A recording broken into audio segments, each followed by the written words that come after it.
Est-ce que l'EDA, cette fameuse formation par correspondance, est intéressante pour devenir illustrateur? Moi, j'ai fait cette formation, je vais te donner mon avis dans cette vidéo et comme ça, tu pourras avoir des informations supplémentaires pour faire ton choix. Est-ce que tu as envie de faire cette formation ou pas? Bienvenue sur la chaîne. Si tu es illustrateur ou que tu souhaites le devenir très bientôt, c'est certainement ton cas si tu as cliqué sur cette vidéo. Je te partage sur cette chaîne plein d'informations pour t'aider dans tous les aspects de ton activité, que ce soit par rapport à l'administratif, au matériel, à la stratégie de communication. Toutes ces choses, on en parle ici, donc bienvenue. Je vais commencer par un rappel super important qui est que en tant qu'illustrateur, on n'a pas besoin, on n'a pas l'obligation d'avoir un diplôme. On n'est pas médecin, on n'a pas besoin d'être validé par qui que ce soit. N'importe qui en théorie peut se lancer en tant qu'illustrateur du jour au lendemain. En pratique, évidemment, il faut savoir dessiner, sinon ça risque pas de marcher, je pense que je t'apprends rien. Donc j'ai déjà fait une vidéo sur les différentes possibilités de formation pour devenir illustrateur que je te mettrai dans la description. J'ai parlé des écoles publiques, des écoles privées, des formations par correspondance. Voilà, j'ai donné un peu mon avis sur tout ça.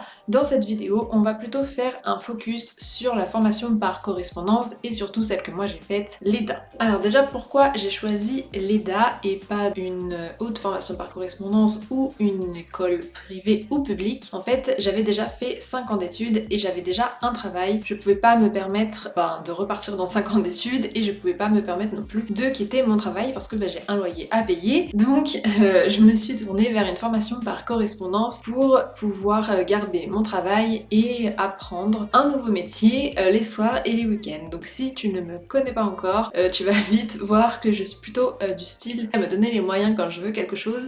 Donc la formation par correspondance pour moi c'était vraiment un bon compromis parce que c'est quelque chose que j'ai pu faire à mon rythme. Et pourquoi j'ai choisi cette formation et pas une autre, parce qu'il y en a plusieurs des formations par correspondance pour devenir illustrateur, c'est parce que l'école m'a redirigée, m'a incité à discuter avec des élèves actuels qui faisaient la formation et c'est pas quelque chose que j'avais pu faire dans les autres écoles par correspondance que j'avais envisagées. Donc ça m'a plutôt inspiré confiance et c'est pour ça que je suis partie vers l'EDA. Alors globalement mon avis sur la formation il est très positif. Je suis plutôt contente d'avoir fait cette formation là. Selon moi c'est vraiment bien pour acquérir toutes les bases du dessin et de l'illustration, puisque au début de la formation on refait vraiment les bases du dessin d'observation, on revoit la perspective, on revoit vraiment tout ce qui est indispensable à savoir. Et au fur et à mesure où on avance dans la formation, on va plutôt arriver sur des cas clients. Les devoirs vont plutôt ressembler à vraiment des cas qu'on pourrait retrouver dans la vraie vie. La vidéo n'est absolument pas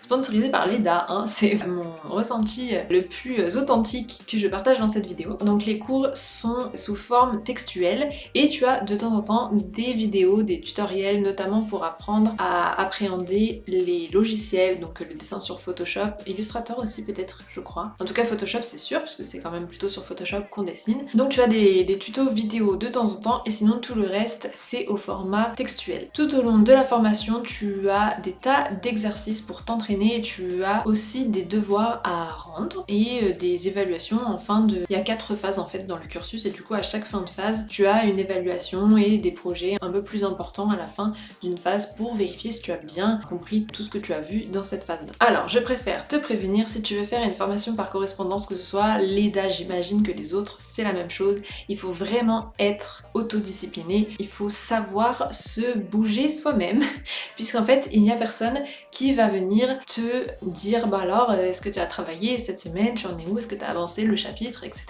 Vraiment tu t'inscris et après tu travailles pour toi ce qui est selon moi plutôt une bonne méthodologie, puisque quand on s'inscrit dans ce genre de choses c'est que on a conscience en fait qu'on a des choses à apprendre et qu'il faut apprendre ces choses pour pouvoir s'en sortir après. Voilà, l'autodiscipline c'est extrêmement important pour faire cette formation. Il faut vraiment que tu sois autodidacte. C'est une formation en fait qui parle vraiment de tout, c'est-à-dire que tu vas aborder l'illustration jeunesse, l'illustration dans la presse, l'illustration commerciale, tu vas absolument tout voir, mais évidemment que quand tu seras illustrateur ou illustratrice à ton compte, et tu vas pas tout faire. En tant qu'illustrateur, on est toujours spécialisé dans quelque chose, donc après c'est à toi vraiment d'aller creuser le sujet qui te plaît. et cette formation elle va te permettre de voir un peu tout, d'avoir une vue d'ensemble sur tout ce qui est possible de faire, mais par contre après voilà, il faut vraiment que toi tu sois curieux ou curieuse et que tu ailles creuser les sujets qui t'intéressent vraiment. Un autre conseil super important, si tu devais retenir qu'un seul conseil pour faire une formation par correspondance, c'est celui-là. Tu as un certain temps pour faire la formation, qui est de 3 ans si ça n'a pas changé, et pour être sûr de faire cette formation en 3 ans, moi je te conseille de te faire un planning pour la finir en 2 ans ou 2 ans et demi, enfin de te laisser vraiment une bonne marge, puisque en fait j'ai vu beaucoup d'élèves qui au bout des 3 ans ils n'avaient pas fini, ils ont été obligés de repayer une année pour terminer. Donc ça c'est vraiment mon conseil super important. Moi j'avais prévu de le faire en 1 an et du coup je l'ai fait en 2 ans.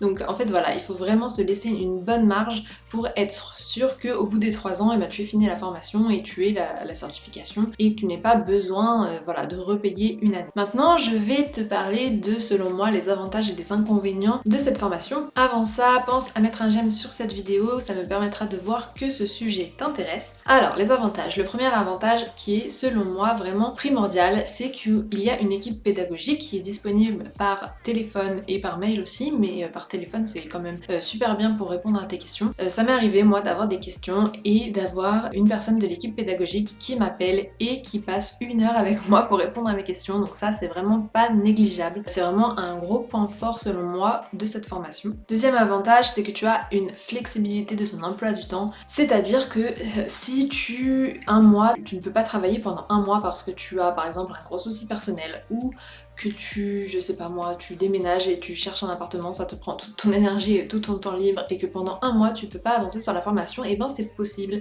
Tu organises vraiment ton emploi du temps comme tu veux, et si à un autre moment, et ben là tu as beaucoup plus de temps libre parce que je sais pas moi, je le souhaite pas mais tu te casses une jambe, tu peux plus sortir de chez toi, tu n'as que ça à faire de dessiner, et ben là tu vas pouvoir t'investir beaucoup plus comme ça pendant un certain temps. Donc tu modules vraiment ton emploi du temps comme tu as envie en fonction de ce qui se passe dans ta vie. Donc ça c'est vraiment bien, c'est propre à la formation par correspondance par rapport à tous les autres types de formations. Autre avantage, c'est que dans cette formation, tu vas tester pas mal de choses, pas mal de médiums. C'est une formation où tu vas faire du digital, on va t'apprendre à dessiner sur Photoshop, mais on va aussi t'inciter à tester d'autres choses, à faire du crayon, de la peinture. Alors moi, ça m'a pas trop plu parce que je suis une fan inconditionnelle de Photoshop et de base, moi je dessinais uniquement au crayon, donc tout ce qui était peinture et tout ça, j'avais jamais fait, ça m'attirait pas tant que ça. Mais c'est quand même pas mal parce que finalement, ça évite de rester un peu coincé dans ce qu'on a l'habitude de faire. Ça nous force à sortir de la zone de confort. Voilà, ça te permettra peut-être de découvrir des choses auxquelles tu n'avais pas pensé. Dans cette formation, il n'est pas possible d'échouer à moins de ne pas terminer dans les temps, mais bon, comme je t'ai dit avant, c'est possible de s'organiser par rapport à ça. Mais c'est pas possible d'échouer dans le sens où si tu rates un devoir, si tu rates une évaluation, si tu ne réussis pas quelque chose, tu recommences. Tu recommences jusqu'à ce que tu aies acquis la compétence, et ça pour moi c'est vraiment une pédagogie qui est super bien. Dernier avantage, c'est que tu as la possibilité d'échanger avec les autres élèves qui font la formation.